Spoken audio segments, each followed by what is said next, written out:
Good day everyone, welcome to Indian defence academy. आज हम कुछ सिख रिफॉर्म मूवमेंट्स पढ़ेंगे एंड इसके बाद हम देखेंगे एक इंपॉर्टेंट सोसाइटी, थियोसॉफिकल सोसाइटी। देखिए, पहला है आपका सिख रिफॉर्म मूवमेंट में सिख रिफॉर्म मूवमेंट।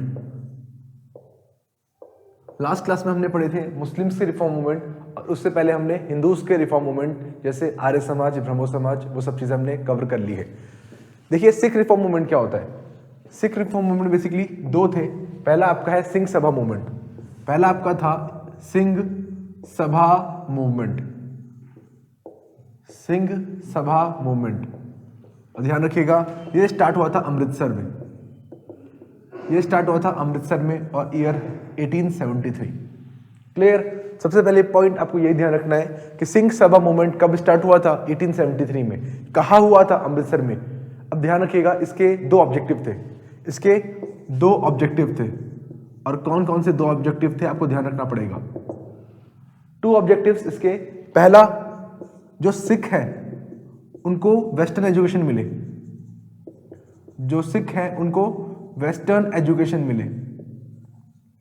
अच्छा, ध्यान रखिएगा, मान लीजिए सिख को अगर वेस्टर्न एजुकेशन मिलनी है तो इसके लिए क्या करेंगे ये लोग? इन्होंने बनाए खालसा स्कूल। और आप सभी को पता होगा आज भी ये खालसा स्कूल एग्जिस्ट करते हैं। तो इस ऑब्जेक्टिव को पूरा करने के लिए उन्होंने एस्टेब्लिश करे खालसा स्कूल। खालसा स्कूल की एक चेन बनाई। क्लियर। चलिए, सेकंड इनका ऑब्जेक्टिव क्या था? तो सेकंड जो इनका ऑब्जेक्टिव था वो था क्रिश्चियन मिशनरीज को काउंटर करना। क्रिश्चियन मिशनरीज को काउंटर करना। क्योंकि ये कर क्या रहे थे? क्योंकि ये जो क्रिश्चियन मिशनरीज है ये क्रिश्चियनिटी से कन्वर्ट, ये बेसिकली सिख को कन्वर्ट कर रहे थे क्रिश्चियन से। इसके अलावा इनका मोटिव था कि जो ब्रह्मो समाज है उनको काउंटर करना। क्लियर। इनका मोटिव था कि जो आपका देवबंद स्कूल है उनको काउंटर करना। तो ये जो सिख्स थे ये काउंटर कर रहे थे क्रिश्चियंस को, हिंदूज को एंड मुस्लिम्स को भी। तो इनके ये दो ऑब्जेक्टिव थे।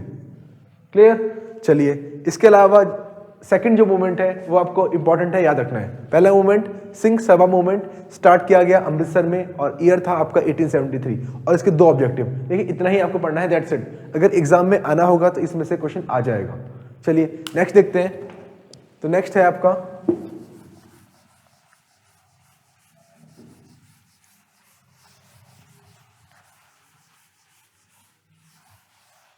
Gurdwara reform movement.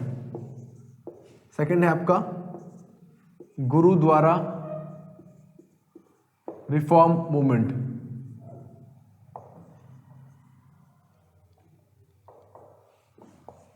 क्लियर। अब ये गुरुद्वारा रिफॉर्म मूवमेंट क्या है? ध्यान रखिएगा, गुरुद्वारा रिफॉर्म मूवमेंट स्टार्ट हुआ 1920s में, बेसिकली 1920 के बाद। इस टाइम पीरियड पे जो गुरुद्वारा था मेनली अमृतसर, ये था करप्ट महंत के हाथ में। जो यहाँ के महंत से वो काफी ज्यादा करप्ट हो गए थे। क्लियर। जो यहाँ के महंत थे वो क्या हो गए थे? काफी ज्यादा करप्ट हो गए थे। तो अब हुआ क्या, लोगों ने काफी ज्यादा प्रोटेस्ट किया। और प्रोटेस्ट क्यों करेंगे कि ये जो महंत है इनको निकालो। अगर आपको ध्यान हो, 1919 में जलियांवाला बाग मैसेकर हुआ था, 13 अप्रैल 1919। इसके इस टाइम पीरियड पे जो यहाँ के महंत थे उनका नाम था अरुण सिंह। इवन उन्होंने जनरल डायर को बोला था कि यही एक सिख है। क्लियर। ये उनकी स्टेटमेंट थी। तो ध्यान रखिएगा, ये जो महंत थे काफी ज्यादा करप्ट हो गए थे और लोगों की डिमांड थी कि इन महंत को आप हटाओ। और इसलिए गवर्नमेंट लाई 1922 के अंदर Gurdwara reform act. Gurdwara reform act. Clear. और इसके बाद इसको अमेंड किया जाता है एक बार 1925 में। अमेंड मतलब इसमें कुछ चेंज करना। और इसके बाद बोला गया कि जो गुरुद्वारा है अमृतसर, इसको दे दिया जाएगा मासेस को। इसको दे दिया जाएगा मासेस को। मासेस मतलब लोगों को दे दिया जाएगा। और करप्ट महंत के हाथ से इन गुरुद्वारा को निकाल के दे दिया गया किसको? मासेस को। और बोला गया कि एक शिरोमणि कमेटी बनाई जाएगी। एक शिरोमणि कमेटी बनाई जाएगी। ये एपेक्स बॉडी होगी। एपेक्स मतलब हाईएस्ट बॉडी होगी, जो क्या करेगी? जो इन गुरुद्वारा को देखेगी, रिस्पॉन्सिबल होगी इनको संभालने के लिए। क्लियर। कौन? ये शिरोमणि कमेटी।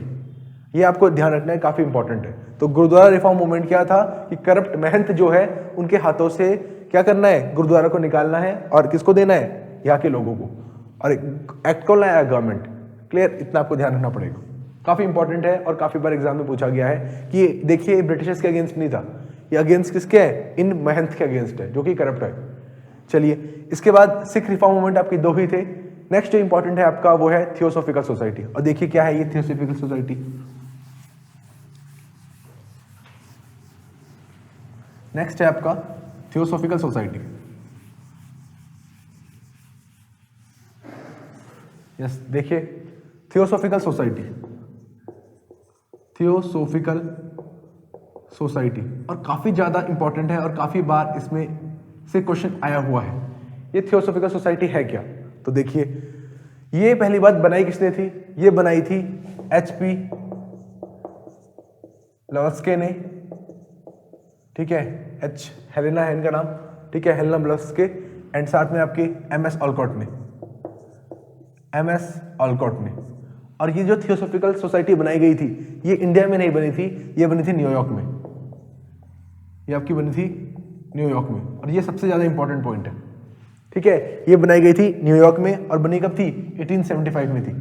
बेसिकली ये लोग USA में या न्यूयॉर्क में इंडियंस के लिए काम करते थे। क्लियर?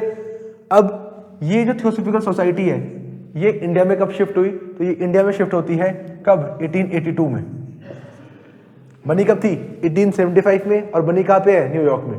इंडिया में ये शिफ्ट हुई 1882 में, और कहाँ पे होती है? ध्यान रखिएगा, मद्रास के आउटस्कर्ट्स में होती है, जिसका नाम है अडायर, ADYER।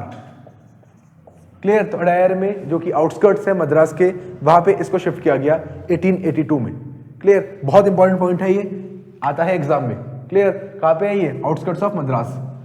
इसके बाद ये जो थियोसॉफिकल सोसाइटी है ये फेमस कैसे हुई? ध्यान रखिएगा, 1907 में एनी बेसेंट इसको ज्वाइन करती है। इवन एनी बेसेंट इसकी प्रेसिडेंट बनती है। ध्यान रखिएगा, एनी बेसेंट इसकी प्रेसिडेंट बनती है किसके डेथ के बाद? MS ऑलकॉट के डेथ के बाद। तो MS ऑलकॉट की डेथ हो जाती है, उसके बाद इस सोसाइटी की प्रेसिडेंट बनाई जाती है एनी बेसेंट। तब से ये सोसाइटी और ज्यादा फेमस हो जाती है। तो इतनी चीजें आपको थियोसॉफिकल सोसाइटी के बारे में याद रखनी है। बनी कब? 1875। कहाँ बनी? न्यूयॉर्क। बनाई किसने? MS Olcott and HP ब्लवत्स्की। 1882 में इंडिया शिफ्ट की गई। इंडिया में कहाँ पे? अडायर, जो कि मद्रास के आउटस्कर्ट्स है, और आगे जाके 1907 में MS ऑलकॉट की डेथ हो जाती है, और इसके बाद इस सोसाइटी के प्रेसिडेंट बनाई जाती है एनी बेसेंट। क्लियर? बहुत ही इंपॉर्टेंट है ये आपके लिए, तो ये आपको याद रखना है। चलिए, आज के लिए इतना ही। नेक्स्ट हम देखेंगे कुछ caste based reform and women's के लिए क्या क्या रिफॉर्म हुए। चलिए, तब तक थैंक यू सो मच।